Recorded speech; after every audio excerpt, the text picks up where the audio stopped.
গুলিকাণ্ডের ঘটনায় পুলিশের হাতে আটক ব্যক্তির নাম শ্যামবাবু রায়। জানা গেছে, স্থানীয় নেশা কারবারি শ্যাম রায়ের ছেলে শচীন গতকাল গভীর রাতে এলাকায় যুবকদের উপর পরপর 3বার গুলি চালায়। ঘটনার পর অভিযান চালিয়ে শ্যামবাবুকে আটক করে এনসিসি থানার পুলিশ। সম্পূর্ণ ঘটনা নিয়ে বিস্তারিত তথ্য জানান সংশ্লিষ্ট থানার ওসি সুশান্ত দেব। শোনা যাক কি বললেন তিনি।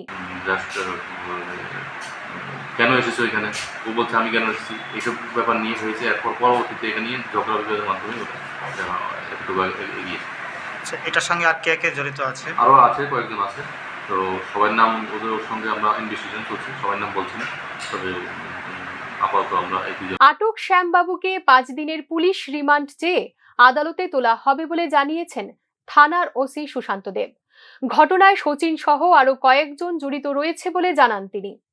তাদের সবাইকে ধরার জন্য পুলিশি অভিযান জারি থাকবে বলে ওসির বক্তব্য। স্থানীয় মানুষের অভিযোগ, এনসিসি থানার নাকের ডগাতেই গোয়ালা বস্তি এলাকায় রমরমাভাবে চলছে ড্রাগের বিরাট কারবার, যাদের অন্যতম মাথা নেশা কারবারি শ্যাম রায় সহ অন্যান্যরা।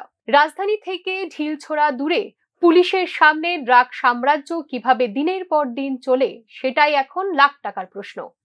Bureau report, news now.